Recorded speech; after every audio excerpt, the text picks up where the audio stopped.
Welcome to the in front of me LENOVO Tab P12 Pro, and I'll show you how to activate quick launch on this device.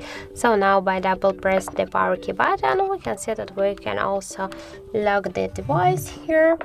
And if you wanna just for example open the camera, by double press the power button, so we should go into the settings and then scroll down to the system section. Then just click to the gestures and tap to quickly open camera.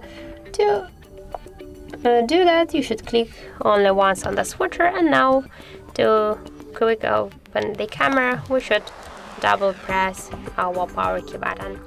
So that's it. Thank you for watching, and if you found this video helpful, don't forget to leave a like, comment and to subscribe our channel.